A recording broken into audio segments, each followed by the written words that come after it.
Som sagt, så gav jeg et eksempel på et positivt uenigt livsfase før med manden, der var gift med nogle kvinder. Hvis vi ser det her på billedet, så kan vi se på billedet, at inde i mandens hoved, så er han gift med en. Men i virkeligheden, så er han ikke gift med nogen. Det er kun inde i mandens hoved, han tror, han er gift med en kvinde. Og det er fordi, han misforstår ægteskabslov. Nu gifter han sig så i virkeligheden. Og inde i mandens hoved, der var han jo før gift med en. Og nu når han gifter sig igen, så inde i mandens hoved er han gift med to. Men i virkeligheden, så er han gift med en. Altså, der er tale om forsøg på polygami.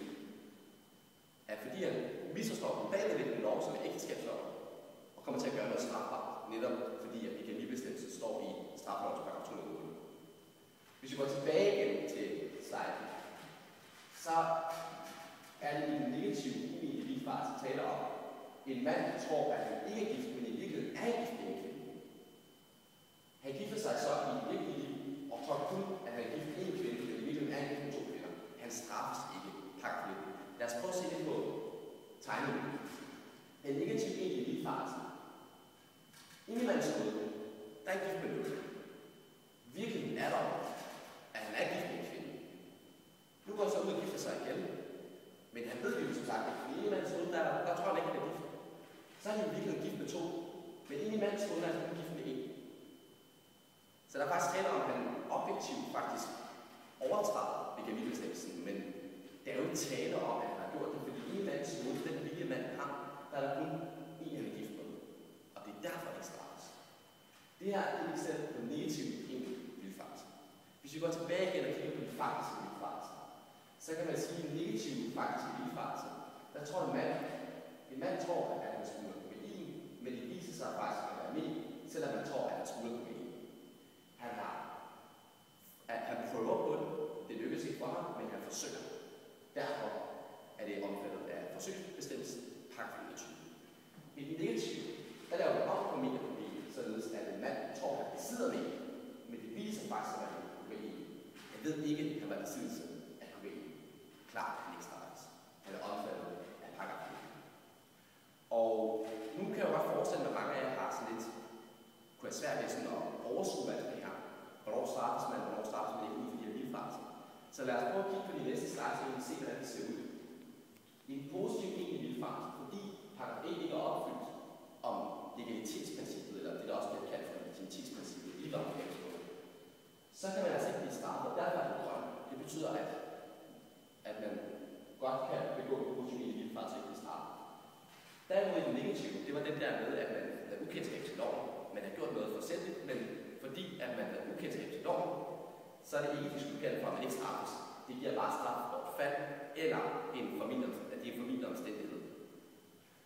I det uenige, i det positive, der straffes man, fordi man forsøger på noget, hvorimod i den negative uenige livsfase, der straffes man ikke, fordi der ikke taler om forsæt. Faktisk i livsfase, der taler om forsøg, der straffes efter det positive, i negative straffes man ikke. Og igen, der kan I se, at der straffes for 3 af dem, straffes man ikke for. Så er der så mange studerende, som du sagde, hvorfor straffes man ikke for negativ egentlig livsfase, og hvorfor straffes man for negativ uenig livsfase? Altså, hvad er forskellen på en negativ egentlig livsfase, den i 82, og den i en negativ uenig livsfase, hvor man taler om, der ikke taler om forsæt på paragraf 19, og derfor er man fri, hvorimod her straffes man. Det skal vi kigge på en trekantspyramide for at forstå, hvorfor der er en forskel på det. Så hvis vi kigger på næste slide, så kan I se, den her trekant, som jeg har lavet, så kan I se, at der er 3 forskellige zoner. Den første zone, det er den straffri zone. Der bliver man slet ikke straffet. Den næste zone, den bliver sådan lyserød. Og det vil der tale om forsøg, paragraf 21. Og den højeste, det er, når man har fuldbyrdet en forbrydelse. Eksempelvis har man fuldbyrdet manddrab i 237 straffelov. Det har man fuldbyrdet, når offeret dør. I tyveri, når man sikrer sig en genstand, så er det fuldbyrdet tyveri. Vold, når man har udøvet vold, så er det fuldbyrdet vold osv. Så fuldbyrdelse og forsøg i den røde zone. Og det er det, man kan straffe. Den grønne zone, den er straffet. Den rører man ikke, der straffes man ikke. Og hvis vi kigger på det, så kan vi sige, at den negative faktisk livsfase, den negative uenige livsfase og den positive uenige livsfase er omfattet af den straffri zone. De 3 livsfaser straffes man ikke for. Går vi op på et højere stadie, forsøgsstadie, starter man fra den positive uegentlige vildfarelse og den positive faktiske vildfarelse. Og ud af de her 6 vildfarelser, så er der kun tale om, at en af de her vildfarelser bliver fuldbyrdet. Fordi en forbrydelse er ikke fuldbyrdet, når man først prøver på at forsøge sig på at fuldbyrde det. Det skal fuldbyrdes, så er der tale om, at den er oppe i den højeste zone. Og det er jo negativt en vildfarelse, der er fuldbyrdet af dem alle 6. Så det der sådan set er forskel på de to, for at vende tilbage igen til den sidste slide, på den negative egentlige vildfarelse og den negative uegentlige vildfarelse, det er, når vi kigger på trekantsfiguren, at den negative egentlige vildfarelse er jo fuldbyrdet. Den har over toppunkt. Den er allerede fuldbyrdet. Og den negative uegentlige vildfarelse, som står nede i den straffede zone, er nede på det grønne zone. Så det, der er forskel på de former for to former for negative retsforfarelser, det er, at den ene er nede på den sidste stadie, og i den egentlige vildfarelse er op på den højeste stadie. Og det der gør det, og det kan man ikke altid se i teksten, men når man ser den trekantsfigur, så kan man altså se, at der er så stor forskel på de to. Nu er det måske meget svært for jer at huske det her, paragraf 82 og 21 og 19. Så jeg har også lavet en lille huskeregel til jer. Og hvis vi kigger på næste slide, så vil vi forestille os pyramiden med et højhus. Og så kan man så sige, at paragraf 1 og 19 i straffri zone forestiller sig etage 1 og 19 i højhuset. Forsøg af 21, det 21. etage. Fuldbyrdelsesbestemmelsen, den paragraf, det er paragraf 82, det er det højeste. Så man starter ligesom med tallet, laveste tal 1, 19, 21, 82. Så på den måde er det her altså en huskeregel for, at vi også husker, at vi starter altid med de lave bestemmelser, og så går vi op til det højeste tal. Det er rigtig gode huskeregler at huske. Så nåede jeg at lave næste slide, som skulle vise, at der er nogle domme. Men jeg vil anbefale jer at læse dommene i det strafferetlige ansvar eller ansvarsværende kriminelle.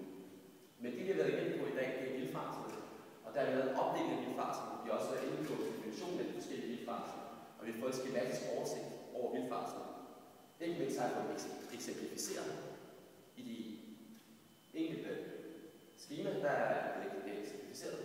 Så har der været en tegning med mand og de der kvinder, hvor man kunne se, hvad en uegentlig vildfarelse i både positiv og negativ forstand er. Så har jeg lige sat en trekant, hvordan man kan se, hvor stor forskel der er på de forskellige vildfarelser. Og ikke mindst, så har jeg lagt nogle huskeregler for, hvordan I husker den her pyramide. Ellers kan I som sagt få den, og tiden slutter. Og ikke mindst, så er der en domme over alle vildfarelserne. Der er kun en domme hernede. Ellers vil jeg anbefale jer, som sagt, at læse papiret i Vagn Graves bog på side 222 til side 235, og givet 6 forskellige eksempler, hvor man kigger nogle forskellige domme. Og det var sådan set tiden omkring vildfarelse. Nu tror jeg, at I alle sammen har lært, hvad vildfarelse er for noget. Godt. Næste tak for i dag.